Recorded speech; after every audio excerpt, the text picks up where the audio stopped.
Salut à tous, salut Braque. Et salut Bruce, salut à tous et bienvenue sur les antennes de beIN Sport. On est ravis de vous retrouver avec notre ami Bruce pour cette nouvelle année de beIN eFoot. Alors déjà, on en profite pour vous souhaiter vraiment nos meilleurs vœux, une très bonne année, la santé, le bonheur, voilà tout ce qui va avec. On est de retour pour justement parler de nos jeux de foot préférés. On va continuer justement à décortiquer un petit peu l'actualité des jeux de foot compétitifs, bien entendu FIFA, bien entendu PES, Football Manager, Rocket League, tous les meilleurs jeux. On a prévu un vrai cocktail justement pour vous divertir et pour bien débuter cette nouvelle année. Mais juste avant, les amis, le sommaire. Alors dans les news de la semaine, on fera un récapitulatif de ce qui vous attend prochainement sur les deux gros circuits européens, les Global Series sur FIFA d'un côté et l'eFootball Pro sur PES de l'autre. On fera aussi un détour par le Club Pro sur FIFA avec une très belle nouvelle qu'on vous annoncera. Enfin, on parlera aussi de Rocket League avec le troisième volet du tournoi européen The Grid qui a eu lieu ce week-end. Dans cette émission, nous aurons le plaisir de recevoir en visio un joueur pro, Nathan Gilles, plus connu sous le pseudo d'Erosia. Il a déjà un long passé dans le milieu de l'eFoot, passé par Millennium puis Vitality. Il a été récemment prêté à la Tundra eSport et il va nous en parler justement, c'est une première. Il en profitera également pour nous détailler son équipe FUT. Et comme toutes les semaines, on accueillera Kanto pour l'humeur de Kanto. Il vient chaque semaine dans l'émission pour nous titiller. Cette fois-ci, il continuera cette rubrique pleine de nostalgie qu'il avait démarré sur l'histoire des jeux de foot. On a vu les autruches. Les pingouins, les autruches, tout. Ça rappelle des souvenirs. Il y avait les dinosaures aussi. Il y a bien eu des autruches et des dinosaures dans un jeu de foot. On en parlera tout à l'heure avec Kanto, justement, pour clôturer ce sujet. Allez, on commence les amis comme d'habitude par les news. Alors évidemment, nouvelle année, donc forcément, il est temps de faire un point sur les compétitions et de voir un petit peu les dates qui nous attendent, là où il va se passer des choses. On va commencer par FIFA et les Global Series Europe. Les prochaines dates justement à retenir, elles sont affichées là à l'écran. Du 9 au 10 janvier va se dérouler le deuxième qualifier, c'est donc le week-end prochain. Et comme pour le premier qualifier, il faudra patienter un petit peu parce que pour connaître le nom des vainqueurs justement sur PS4 et Xbox, la phase finale, elle, se jouera les 23 et 24 janvier prochains sur Twitch. Du coup, on vous donnera, nous, bien entendu, les résultats. Mais il y a un joueur qu'on va suivre plus particulièrement dans cette compétition, c'est forcément Diogo Peixoto, qu'on a reçu dans l'émission de la team BDS. Il avait terminé top 4 du premier qualifier. Il restera ensuite 3 qualifiers, justement, notez bien les dates, pour décrocher une place pour les playoffs de fin de saison, du 6 au 7 février, du 6 au 7 mars et enfin du 10 au 11 avril. Notez bien les dates. Bruce, c'est bon, t'es éligible toi pour ces compétitions? T'as les 27? Je suis éligible, mais je préfère pas y participer. Pourquoi ça? Je préfère laisser la chance aux autres joueurs. Voilà, moi je suis plus un ancien. Je préfère laisser la place aux jeunes. Ah d'accord, ok. Non, je pensais que tu étais chaud pour y aller. J'aimerais bien te voir quand même sur ces compétitions. J'ai pas le niveau. J'ai pas le niveau, faut rester lucide. Je connais mes forces et faiblesses, je préfère pas m'y aventurer. La modestie éternelle de notre ami Bruce Gradec, on le rappelle, il a quand même été 4 fois champion du monde. Ça, faut le redire. On reste sur FIFA, Bruce, et on va parler Club Pro. On vous en parlait justement dans l'humeur de Kanto. Justement, les choses bougent sérieusement sur cette discipline. Et on tenait justement à vous en faire part avec la Vegassi Major League et des équipes justement venant de toute l'Europe comme l'Angleterre, la Belgique et bien sûr la France avec l'Arma Team. La compétition a bien démarré, la saison 2 va bientôt commencer justement et à la fin de cette ligue sera organisée une sorte de Final 8 à Lille, ce sera en LAN, c'est d'ailleurs officiel et ça va se passer au stade Pierre-Mauroy. Évidemment, si les conditions sanitaires le permettent. La date, c'est le 8 mai prochain. On tenait vraiment à saluer cette initiative parce que, Bruce, vraiment, c'est un mode qu'on apprécie énormément et c'est un mode qui, pour le coup, rappelle vraiment le foot réel.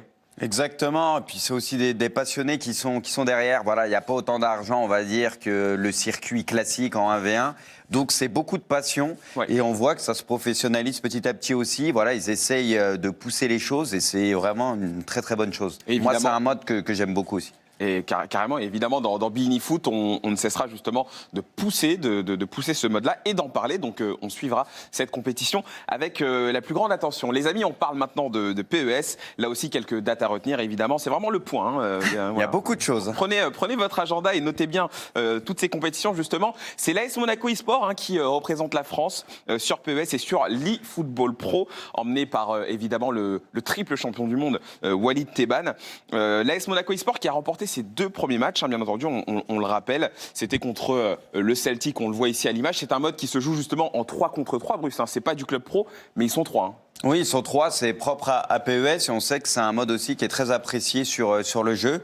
Et voilà, on aime beaucoup tout ce qui est en coop. En coop, oui. Et c'est vrai qu'à 3, ça donne pas mal de possibilités de combinaison. Donc c'est vraiment très plaisant aussi à suivre parce que quand les joueurs s'entendent très bien, forcément, c'est très beau à voir jouer. Ouais, dans cette configuration-là, le jeu de foot prend vraiment une autre dimension. Donc notez vraiment les dates pour les prochaines échéances de l'AS Monaco eSport. Ce sera le 16 janvier, donc ça va arriver très vite, contre l'AS Roma, et le 30 janvier contre le FC Barcelone. Comme d'habitude, on vous tient au courant. Voici d'ailleurs le calendrier de l'AS Monaco eSport. On conclut ces news avec Rocket League. Les amis, certains considèrent qu'il s'agit du meilleur jeu de foot sur console, Rocket League. Du coup, on rappelle le principe. On a 16 meilleures équipes qui sont réparties dans un split qui participe à cette compétition qui s'appelle The Grid, un circuit fermé qui est composé de 4 tournois. Un classement est établi à la fin et le premier invité au Major de fin de split. Ce week-end avait lieu la 3e étape du 2e split. En finale, on a retrouvé les Dignitas contre Endpoint, et c'est finalement les Dignitas qui se sont imposés sur le score de 4-0. À noter aussi que les Français de Vitality Renault terminent dans le top 4 de la compétition. Rocket League, évidemment, on suivra cette compétition là aussi. Allez Bruce, après ce tour justement sur les compétitions sur les jeux de foot, on passe maintenant au focus avec notre invité qui nous attend, c'est Erosia. Alors on a vraiment le plaisir de l'accueillir dans l'émission cette semaine. C'est Nathan Gilles, Bruce, un joueur vraiment qui a fait ses armes sur FIFA. Ça fait un petit moment quand même qu'il fait l'actu sur ce jeu. C'est un ancien, on peut le dire. On peut dire que c'est un ancien maintenant. Ouais. Et pourtant on l'a découvert vraiment très très jeune. Mais oui, en effet, il a bien roulé sa bosse. Salut Erosia, tu nous entends bien ? Ouais, nickel, salut les gars, comment ça va ? Écoute, ça va super bien. Il a la patate. Ah ouais, il a la patate là, Erosia. Ouais, je suis en forme. C'est très agréable de t'entendre dans l'émission. Alors Erosia, justement, on en parlait, mais c'est vrai que toi, tu faisais partie de la Team Vitality, tu fais toujours partie de la Team Vitality, et tu as été prêté. Et il me semble, Bruce, que c'est une première de voir un joueur comme ça prêté dans une équipe e-sport. Ouais, faudrait regarder vraiment de plus près, mais c'est vrai qu'en tout cas, c'est pas commun. Après, tant mieux, ça existe dans le vrai foot. On sait qu'il y a des compétitions qui se jouent par équipe, donc voilà, s'il n'a pas la possibilité peut-être de le faire dans sa team actuelle, c'est une belle porte justement pour aller jouer dans une autre équipe, donc tant mieux. Mais c'est vrai que je crois que c'est une première. Ouais, moi j'avais jamais vu ça. Alors Erosia, raconte-nous comment ça s'est passé, comment ça s'est fait ce prêt, comment les contacts se sont établis avec la Tundra eSport, une équipe, je le rappelle, qui a été créée par MS Dossari. Alors en fait le coach de Tundra c'est Enzo, donc c'est un coach français que je connais depuis maintenant quelques années, et ce qui se passe c'est que Dami n'avait personne pour jouer les clubs avec lui. Ouais. Et Enzo en fait a juste voulu que je le fasse avec lui, c'est lui qui m'a démarché, m'a contacté personnellement, donc du coup moi comme je pouvais pas la faire chez Team Vitality vu que c'est Rocky et Dilo qui étaient inscrits, je me suis dit que ça pourrait être une bonne opportunité. En plus je joue avec Dami du coup qui est pour moi qui est un très très bon joueur, donc je me suis dit honnêtement c'est une bonne opportunité pour moi, donc je l'ai saisi directement. Non mais en tout cas c'est assez intéressant de voir ça. Justement, c'est quoi un petit peu les objectifs qui ont été fixés par cette équipe, par la Tundra eSport ? Justement, il n'y a pas trop d'objectifs. Après, ils ont confiance en nous parce que sur le papier, on a quand même une belle équipe, je pense, mais ils m'ont pas mis de pression ou quoi que ce soit. Ils m'ont dit, tu viens, tu joues ton jeu, tu fais ce que tu sais faire et normalement, ça devrait rouler, c'est tout. Alors, Bruce, on le sait aussi, il y a forcément l'eFoot de France qui compte, qui entre en jeu. Erosia, on sait que toi, tu avais été sélectionné dans cette équipe-là. Quels sont tes objectifs pour cette équipe ? Parce que on imagine que tu as envie de revenir quand même dans cette eFoot de France. Ah oui, ça c'est une certitude. Je crois qu'il y a eu, ça fait 3 ans, il me semble, que le projet est lancé. J'ai été sélectionné les 3 fois. Après, cette saison, c'est un peu particulier avec le Covid et tout ça. Il n'y a pas vraiment eu de match ou de compétition, mais ça, c'est tout à fait normal. Mais là, moi, mon objectif, oui, c'est clairement de revenir. Après, on ne sait pas trop comment ça va se passer, s'il y aura un camp, s'il n'y en aura pas, puisque c'est quand même encore une fois une période compliquée. Mais moi, ce que je veux, c'est y aller une 4e fois, hein, clairement. Bruce, je sais que tu as toujours des questions justement pour nos invités. Ouais, non, mais on voit, il est déterminé. Non, mais peut-être une petite question, parce que c'est vrai que sur le prêt, encore une fois, ouais. C'était pour savoir, parce que, bon, on sait que, vu que tu es sous contrat à la base avec Vitality, ça n'a pas posé de problème. Ils n'ont pas été réticents dès le début, ça s'est fait naturellement, parce que c'est vrai que, voilà, c'est pas évident de prêter un joueur haut de part. Ah non, franchement, Vitality, justement, était d'accord pour ça. Ils savent que pour moi, c'était une bonne opportunité. Donc, ça s'est vraiment fait en quelques jours. Honnêtement, ça s'est fait super rapidement. Et d'ailleurs, je les remercie parce que du coup, il n'y a pas eu de problème de complications. Eux, ils savaient que c'était bien pour moi. Ils m'ont dit, écoute, c'est comme tu veux. Si tu veux y aller, vas-y. Et voilà, c'est tout. Et Rosia, tout à l'heure, justement, tu parlais de la saison, plus ou moins. Et c'est vrai que cette année, le format des Global Series a dû être un petit peu adapté. Et tu l'as dit par rapport à la Covid. Toi, il te convient ce format ? Nous, on préfère toujours déjà jouer en LAN, mais après, on n'est pas bête. On sait très bien que là, c'est pas possible. Le seul truc qui me pose un peu problème, c'est qu'ils ont changé le format même des qualifications online. Avant, c'était le round suisse et maintenant, c'est bracket à double élimination.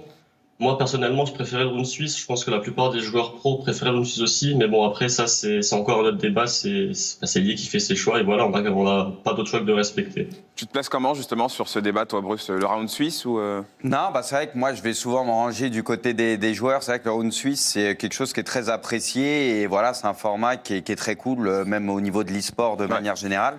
Du coup, les joueurs préfèrent ce format, donc c'est dommage de ne pas l'avoir conservé, je pense. Après, ils tentent peut-être autre chose, peut-être qu'ils reviendront à ce format, parce que voilà, on voit que les joueurs préfèrent l'ancien format, donc on verra par la suite. Tiens, Erosia, avant de présenter ton équipe, peut-être une petite dernière question. À titre personnel, toi, c'est quoi tes objectifs cette saison? Qu'est-ce que tu t'es fixé? Comme tous les ans, moi, je veux participer à une Coupe du Monde. Ça fait, l'année dernière, j'ai fait une saison blanche parce que j'étais pas bon sur le jeu, donc j'ai aucun regret. Ouais. Sur le 18 et le 19, je suis les 2 fois passé à 2 doigts de me qualifier à la Coupe du Monde, mais au final, j'y ai pas été. Donc, cette année, j'aimerais vraiment bien y aller, quoi. Franchement, c'est participer à la Coupe du Monde, vraiment.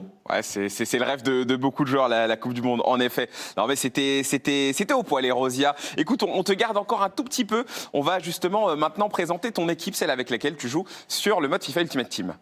Ouais. Alors, on rappelle le principe, bien sûr, de cette petite séquence. De temps en temps, on a justement un pro comme Erosia qui vient nous voir dans l'émission. Et à chaque fois, on lui demande de nous présenter un petit peu l'équipe avec laquelle il performe sur les différentes qualifications et les différents modes de FIFA Ultimate Team. On te laisse détailler, Erosia, ton équipe. Alors, je vais commencer par Ederson Boost, qui est pour moi un des meilleurs gardiens du jeu, mais surtout, il fait le lien avec Walker Boost, qui est lui justement le meilleur défenseur central du jeu. À côté de lui, j'ai Varane avec sa nouvelle version qui est pour moi le 2e meilleur défenseur du jeu. Donc là, pour moi, j'ai vraiment la meilleure charnière possible. À gauche, Mendy, choix classique. Il a l'hyper lien avec Varane, donc c'est pour moi le choix logique. À droite, j'ai préféré prendre Cuadrado parce qu'il apporte aussi offensivement. Il a 5 étoiles gestes techniques et vu que j'aime bien attaquer avec mes latéraux, ça peut parfois faire des différences. Au milieu, comme on peut le voir, je n'ai pas Gullit parce que question de restriction, donc j'ai pris Vieira, qui est quand même qui récupère beaucoup de ballons, donc qui fait beaucoup de bien. À côté de lui, j'ai Renato, qui est pour moi mon coup de cœur cette année. Je le trouve vraiment très très très très fort. Il y en a plein qui préfèrent Bruno Fernandes. Moi, je préfère Renato. Je le trouve beaucoup plus complet. Ensuite, vu que je joue en 4-4-2 in-game sur les côtés, j'ai Mbappé et Rashford, qui sont pour moi très très forts, très rapides et qui percutent beaucoup, même si j'ai un peu de mal avec Rashford. Et devant, la doublette ultime, les 2 Ronaldo qui sont... Je pense pas en de les présenter, qui sont juste injouables, surtout R9 qui est pour moi beaucoup trop important, qui fait tellement de différence. Il peut tout faire en fait. Il peut tout faire, il n'a pas de défaut. Donc voilà. Alors on rappelle que Renato Sanchez, bien sûr, est replacé en milieu de terrain quand le match commence. Bruce, un avis sur cette équipe, même si j'imagine déjà la réponse. C'est des joueurs qu'on connaît.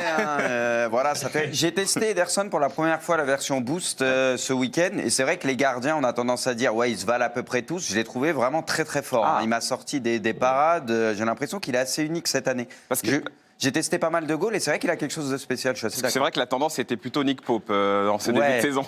Mais là, comme il le disait, en plus, vu que Walker, tout le monde le met dans l'axe, forcément, il y a un lien vert, donc c'est arrangeant. Mais c'est vrai qu'il est assez monstrueux. Très bien. Et Rosia, merci beaucoup. Merci d'être venue dans l'émission. Merci. C'était un plaisir de t'avoir. Merci à vous, c'était un plaisir pour moi aussi. Merci beaucoup. Et bien entendu, bonne chance pour la suite de ta saison. Merci beaucoup, Erosia. Merci les gars, merci. On enchaîne cette émission et on passe à la carte de la semaine, les amis.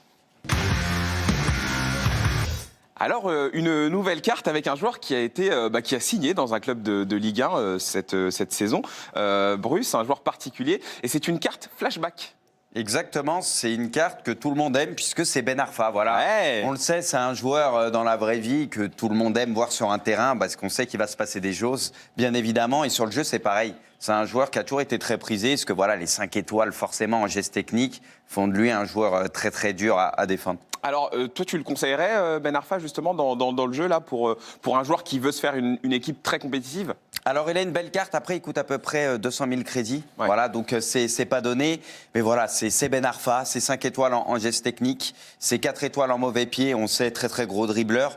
Oui, c'est un joueur que je peux recommander très clairement. Voilà, on peut se faire plaisir avec. Alors, quelle carte style pour notre ami Ben Arfa? Alors, carte chasseur, bien sûr, parce que voilà, il a beaucoup d'axel, mais il manque un petit peu de vitesse, donc ça permet de booster un petit peu la vitesse et aussi la finition.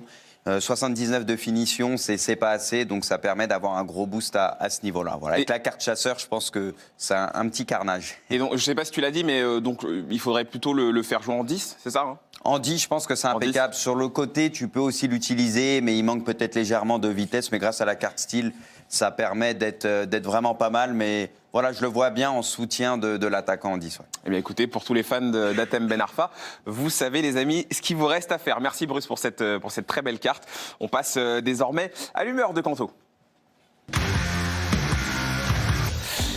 Eh bien, le voilà, il arrive, il est tout beau, il est tout frais, il a sorti le col roulé. Salut Kanto et bonne année 2021. Salut Braque, salut Bruce, Salut, meilleurs vœux. Eh ben, meilleurs vœux à toi. Alors, on s'était quitté justement lors de la dernière émission sur cette rubrique justement un petit peu nostalgie avec les jeux de foot des années 80-90. Et là, justement, tu as décidé de prolonger cette séquence. Exactement, c'était une rubrique rétro sur l'histoire des jeux de foot. On avait eu le temps dans une première partie de faire grosso modo des années 80 aux années 2000 en citant des jeux notamment comme Soccer sur la console Atari. On avait parlé de Kick-Off, de FIFA International Soccer ou encore d'ISS et on s'était arrêté plus ou moins aux années 2000 avec le jeu Pro Evolution Soccer 2. Ouais. Aujourd'hui, on va commencer en faisant un tout petit retour en arrière parce que Bruce, toi, il y avait un jeu qui t'a marqué, dont tu voulais parler, c'était le jeu ISS sur PS1. Exactement. Moi, c'est le premier jeu de foot où j'ai pris une grosse claque. Voilà, c'était sur la première PlayStation et on a connu pour la première fois à ce moment-là le gameplay des PES qui ont suivi derrière. Voilà, ces sensations où tu pouvais pas courir bêtement, fallait vraiment prendre son temps, etc. Parce qu'il y avait une vraie inertie au niveau des joueurs, au niveau de la physique aussi du ballon. Donc voilà, j'ai des souvenirs sur ce jeu. Je l'ai découvert chez un pote pendant l'été et je suis pas beaucoup sorti cet été-là. Un autre jeu qui a été populaire, cette fois on va du côté de FIFA, c'est FIFA 98 avec 172 nations qui étaient jouables sur le jeu. Thierry Gilardi aux commentaires, le mode futsal, des musiques mythiques comme le titre Song 2 de Bloor. Et surtout, pour la première fois, un jeu spécial Coupe du Monde qui est sorti cette année-là avec FIFA Coupe du Monde 98 où on pouvait tout simplement disputer une Coupe du Monde ou alors revivre des finales et le rejouer des finales dans le passé. Braque, j'imagine que toi tu t'en rappelles de ce jeu. Ah bah moi je m'en rappelle d'ailleurs, si je dis pas de bêtises, c'est sur ce jeu-là qu'on avait le fameux mode foot en salle, qui était assez dingue. C'est vrai que ça fait partie des FIFA, je pense, qui restent un petit peu dans nos mémoires parce que le jeu nous a marqué, peut-être pas forcément par son gameplay, mais parce que oui, c'était un petit peu l'année Coupe du Monde, c'était un petit peu l'effervescence un peu partout. Moi personnellement, c'était mes premières années où je découvrais vraiment les jeux de foot et celui-là, en effet, il a quand même laissé une trace, on le voit, il ressemble beaucoup finalement à ISS quand on regarde un petit peu comme ça de manière assez rétrospective. Donc ouais, non, c'est un jeu qui a clairement laissé sa trace. Ça, et les musiques, comme il le disait, c'est vrai que les musiques, ils sont aussi pour quelque chose. Ouais. Messieurs, on va pas vous la faire à vous, on va enchaîner. Si on vous parle de Castolo, de Minanda, d'Espimas, d'Ordaz. Que de bons souvenirs. Voilà, on va parler évidemment de Ligue des Masters, on va parler de Pro Evolution Soccer, puisque jusqu'ici on avait les jeux ISS et c'est PES petit à petit qui est venu prendre la place de cette franchise qui était désormais connue. J'ai tenu à mettre en avant un jeu, c'était PES 3 tout simplement par rapport à une jaquette avec monsieur Colina, le seul arbitre à ce jour disponible sur une jaquette de jeu de football. C'est dire l'aura de cet arbitre. Braque, raconte-nous un petit peu tes premiers souvenirs en Ligue des Masters à toi. PES 3, la Ligue des Masters. Alors moi déjà, j'étais à l'époque, je m'en souviens, un grand fan de David Beckham. Et je me souviens que sur ce jeu-là, j'avais passé mes toutes premières parties à jouer avec David Beckham parce qu'il était super bien fait dans le jeu. Mais en effet, oui, la Ligue des Masters, c'était incroyable. T'arrivais, voilà, t'avais une équipe de rookies, clairement, de joueurs qui n'avaient pas le niveau. Et tu devais un petit peu monter, grimper, recruter.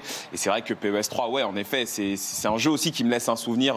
Je suis très ému quand j'en parle même de PES parce que c'est vraiment un des premiers gros jeux, quoi. Mais ça a dû te faire ça, Braque, à l'époque. Je me rappelle quand il fallait te séparer des joueurs qui n'étaient pas sous licence. Il y avait un petit pincement au cœur et il y en a, limite, tu les gardais, tes gros coups de cœur, tu les gardais jusqu'au bout tellement c'était devenu incroyable, ces joueurs-là. Un extrait qui a dû faire plaisir à Bruce Granek avec un but notamment de Shevchenko. On a vu passer Exit PES, Exit FIFA. On va parler d'un jeu peut-être un petit peu moins connu, mais qui s'appelait Le Monde des Bleus Nouvelle Génération. Pourquoi un jeu particulier? Déjà par une jaquette avec un petit peu une connotation serroise avec Cissé, Capo, Messès ou Boumsong. Mais ce jeu était particulier parce qu'on pouvait faire des simulations. Alors dans un bon timing, on pouvait obtenir un coup franc. Dans un mauvais timing, on obtenait tout simplement une belle biscotte de la part de l'arbitre qui pouvait se transformer même en carton rouge. Et on avait surtout le tacle avec les deux pieds décollés. Attention, parce que là, c'était directement le carton rouge comme l'arbitre vient d'exclure Ronaldo. On reste dans cette année 2004, décidément un cru particulier avec FIFA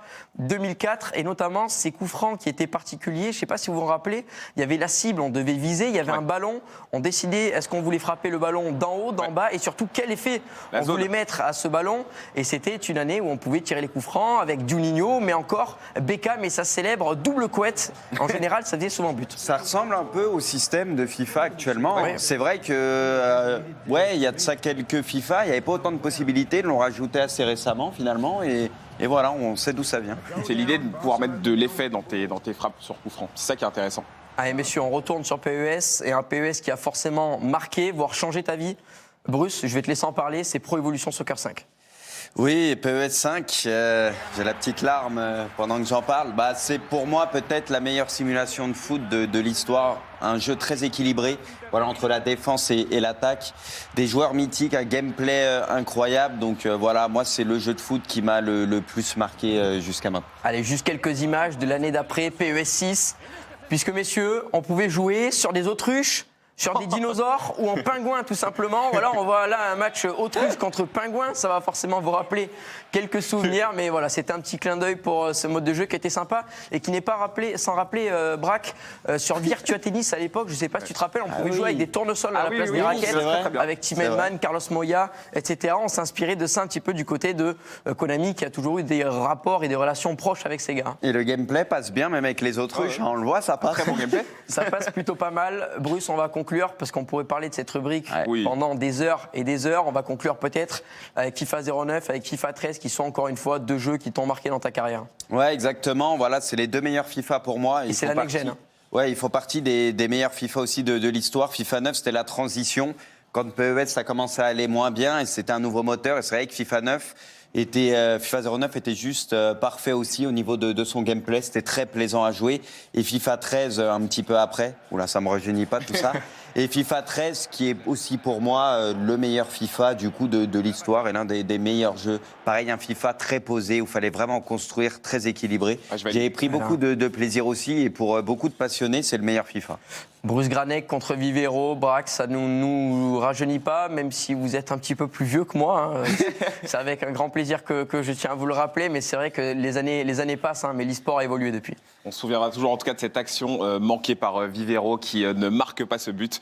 Et tant mieux d'ailleurs. Sur lequel il aurait pu arracher des prolongations, mais qui permet à Bruce de devenir champion du monde. C'est assez historique. Merci Kanto pour cette rubrique, c'était encore une fois très très très émouvant. On va se quitter avec le top but de l'émission, comme à chaque fois. Les amis, un top but placé sous le signe, j'ai envie de dire, du lob, du coup du scorpion. On va regarder ça. Premier but marqué par du ribe blanc, c'était en Rivals. Regardez ce qu'il va nous faire là. Accélération avec Rashford. Voilà. Petit arc-en-ciel. Petit lob. Ça fait mal, ça. Ça fait très très mal en effet. Là, c'est Maël dans le même mode en Division Rivals. Avec Semedo. Vraiment, les buts qu'on nous a envoyés, d'ailleurs, continuez à nous les envoyer sur le compte Twitter de l'émission, bein_efoot. Vous allez voir encore une fois, là, le coup du scorpion. C'est pas très classique. On a vu la pause, directement la pause qui est demandée, oui. C'est le rage quit. Oui, ça c'est le rage quit. Ça je confirme. Manu en club pro, regardez encore une fois un lob à la Beckham. Ah là c'est le gardien qui est vraiment à la rue. Là c'est le gardien qui est perdu. Vaut mieux avoir un bon goal en club pro. Encore ici le fameux geste à la Neymar ici pour venir marquer encore une fois sur un lob. D'ailleurs, c'est Neymar Junior qui nous marque ce but-là. C'est Sad en Division Rivals. Et un dernier but qui nous a été envoyé par Anthony. Et ça se passait en club pro. Regardez, on parlait des coups francs, justement. On parlait du fait que les coups francs ressemblaient beaucoup, justement, à ce qu'on pouvait voir dans FIFA 2004. Ici, on va venir chercher un angle qu'on n'a pas l'habitude de voir. On va mettre l'effet qu'il faut. Et le coup franc qui va encore lober le joueur. La cible est là, l'effet est là. On a juste une autre façon, visuellement parlant, de tirer les coups francs. Mais c'est quasiment le même système que sur FIFA 04. Ouais. Eh bien voilà, vous savez ce qu'il vous reste à faire. Celui-là. bein_efoot pour nous envoyer vos plus beaux buts. Merci à tous de nous avoir suivis. Merci Kanto, merci Bruce. On se retrouve la semaine prochaine pour un nouveau numéro de bein_efoot. Salut à tous, jouez bien et jouez sérieux.